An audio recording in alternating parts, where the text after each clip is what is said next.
human circulatory system. Yes, which are the components of human circulatory system? Yes, so human circulatory system consists of blood, heart, and blood vessels. These are the three components which makes the circulatory system. Clear? So we can say that blood. So this one is the blood which serve as a transporting elements from each and every cells, which connect each and every cells of our body, which transport the nutrients, the gases, the hormones, yes, oxygen. The main organ of circulatory system is heart, which serve as a pumping unit to carry or to pump the blood so it reach to each and every organ of our body. And blood vessels, yes, blood vessels are arteries, veins and capillaries.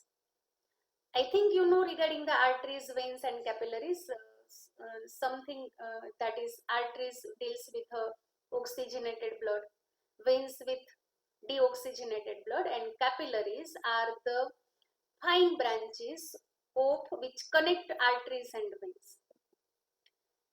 Now move over the composition of blood. So blood is a transporting elements of circulatory system.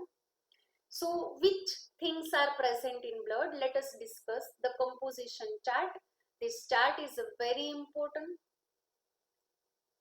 It's very useful to learn you the each and every parts of blood. So first one we can say the plasma, which is 55% in composition. Formed elements, which is 45%. Formed elements are also called as a blood cells. Yes, I think you listen or you hear regarding the RBC, WBC, platelets. So these all are combinedly called as a formed elements. The word is also given in our text. Now, the plasma also consists of various components like amino acids, nutrients, proteins, the waste material, electrolytes and gases. In case of formed elements, again the three types of cells are there in our blood. The red blood cells, which is called as erythrocytes, that is RBC. Platelets. Platelets are also called as thrombocytes. Yes, it is called as thrombocytes, the another name of platelets. Leukocytes are also called as a WBC. So out of these three types of cells, WBC is around 6,000 to 8,000 per cubic mm of blood. Platelets. Platelets are around 1.5 to 2.5 lakh per cubic mm of blood, and maximum blood cells are red blood cells, and which is 5 to 5.5 millions per cubic mm of blood. So these are the major components of formed elements, RBC, red blood cells. Yes, now let us discuss regarding the types of leukocyte. WBC is not a single type of cell. Yes, various type of, again different type of WBC are there. So based on their cytoplasm, there are two types, granulocytes and agranulocyte. Granules are present in the plasma, cytoplasm of leukocyte WBC, then it is called as a granulocyte. But when cytoplasm is clear, it is called as agranulocytes. Clear? So these granules are stained with a specific dyes, and accordingly we can say that they are of neutrophils, basophils and eosinophils.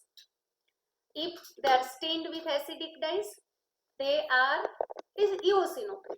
If they are stained with basic dyes, they are basophil. If they are stained with neutral dyes, they are called as neutrophils. Yes, all granulocytes are of two types, lymphocytes and monocytes. Move to the next detail regarding the plasma. Yes, so we are able to separate plasma from the blood, or either we are able to separate each and every components of plasma, the method by centrifugation. So when we carry out the centrifugation, the part which is deposited at the bottom after centrifugation, that is called as red blood cells, which is around 45%. Yes, the middle layer, which is a very thin thickness that consists of WBC and platelets, which is around less than 1%, and the pale yellowish color supernatant, that is called as a plasma, which is around 55%. Now, what is the major components of plasma? So, water is around 90%. Yes, water is around 90%. So 55% is plasma, and in 55% water is around 90%. Besides that, another major component, that is solid part, which is in form of mostly plasma protein, which is around 6 to 8%. Electrolyte means minerals are also present, and it also have these all components, nutrients, hormones, waste, nitrogenous waste, particularly urea, and gases like carbon dioxide and oxygen. Yes, so we can say that plasma, the major components is water. Move to the plasma protein. Yes, this all plasma protein are also given in our textbook, and we know that each and every line is very important for NEET exam. Clear? So you must have to learn the function of each and every plasma protein. The three plasma protein are given. One is albumin, globulin, and fibrinogen. This presentation will also help to write in your classwork. Yes, point wise. Everything is given in the present, everything is explained or given in presentation in a point wise manner. Okay, so the major plasma protein means which is present in more amount, that is albumin 4%, and very least amount, that is fibrinogen 0.3%. The albumin is the smallest plasma protein, while fibrinogen is the largest plasma protein. The functions that albumin maintain osmotic balance. Yes, osmotic balance means it is also considered as ionic balance. It maintains the balance between solute and solvent, that is called as ionic balance or osmotic balance. So this is one type of solutions, or either we can say the fluid. So in this fluid, it is necessary there is a balance between ions, ratio of solute with respect to the solvent, and that is, we can say, the osmotic balance. So albumin as well as certain other proteins are also involved in maintaining the osmotic balance. One of the important constituent is globulins. Yes, I think you know regarding the immunities that we have ability to fight against the infection. So these globulins are involved in the defense mechanism of our body.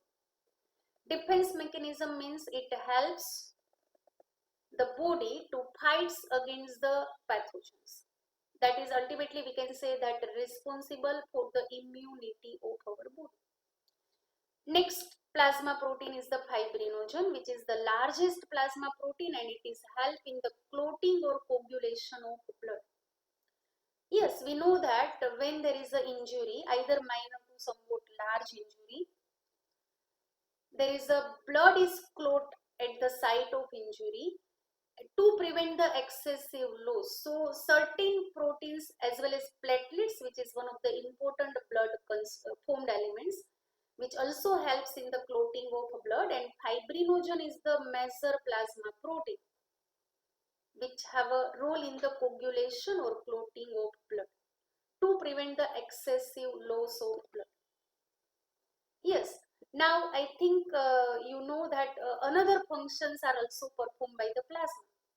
So it also responsible for the transport, it body immunities, it prevention of blood loss, retention of fluid in blood, maintain the blood pH, as well as also uniform distribution of heat all over the body. So various functions are performed by the plasma in our body. Yes, I think let us see the difference between plasma and serum. What is the difference? Yes. So we know that plasma is a part of blood without blood cells.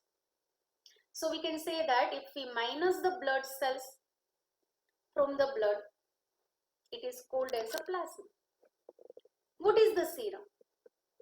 If we minus clotting factors from the plasma, then it becomes serum. So serum is a one type of serum is considered as a plasma without clotting factor. Serum is a plasma. Yes, you see, serum is equal to plasma minus clotting factor. Yes, and plasma is equal to blood minus blood cells. So we are able to separate the serum from the plasma, or either we can say from the blood. So here we can say that centrifugation is carried out with anticoagulants. So clotting factors like fibrinogens are present in the plasma, and they are administered to the patient which lacking the blood cells. But in case of serum, centrifugation is done after coagulation and without anticoagulants. So if there is no anticoagulants is there, it leads to the clotting of blood due to the centrifugation. So all the clot part of blood is settled at the bottom, and whatever the supernatant, that is called as serum. Yes, so supernatant layer which is after clotting is called as serum. So in serum, clotting factor like fibrinogen are absent. And serum is mostly used for the diagnosis. I think you know that serum is collected, or either so many clinical tests for the diagnosis of disease is carried out in the serum.